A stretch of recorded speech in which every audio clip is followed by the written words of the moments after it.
श्रीकृष्णाचं बालपण ज्या ठिकाणी गेलं ते ठिकाण म्हणजे वृंदावन. आणि आज आपण वृंदावन हेच ठिकाण पाहायला जात आहोत. वृंदावनचे रस्ते तसे विस्तृत आणि रुंद आहेत. ठिकठिकाणी वेगवेगळ्या पुरातन कलाकुसर केलेल्या बिल्डिंग आपल्याला पाहायला दिसतात.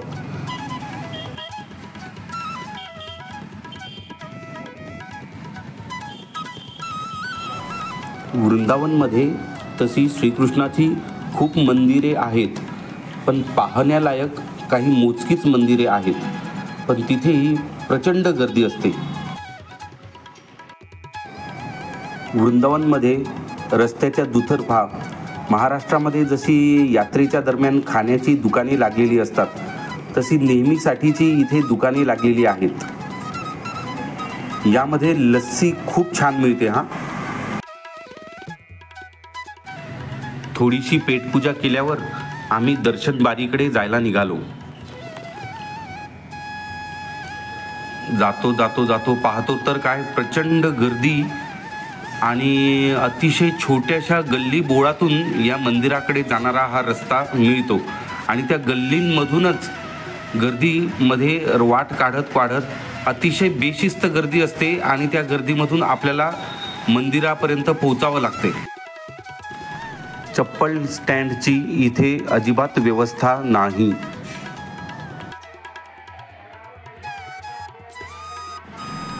खूप मेहनत आणि धक्काबुक्की सहन करून आपण मंदिराच्या गाभाऱ्यामध्ये पोहोचतो.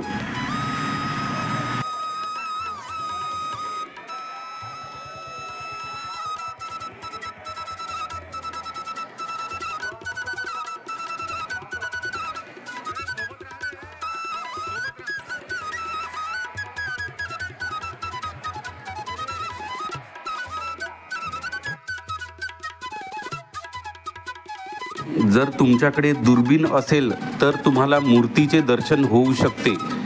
नाहीतर समोरच्याच्या मोबाईलची झूमची कॅपॅसिटी चांगली असेल तर त्याच्या मोबाईलमध्ये बघायचं.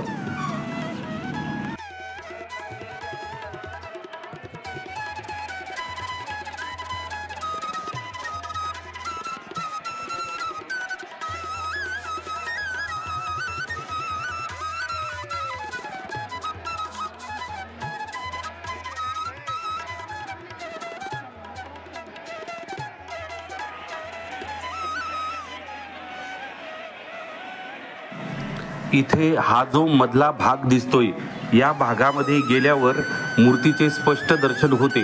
पण या भागामध्ये जाण्यासाठी 100 ते 200 रुपये आकारणी घेतल्या जाते.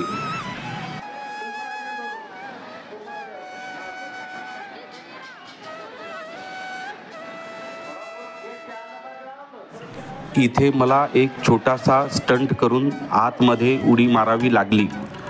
मग नंतर तेथील गार्डने मला पकडले. त्यांनी मला 100 रुपये मागितले. मी त्याला म्हणले की माझ्याकडे 50च रुपये आहेत. जय श्रीकृष्ण.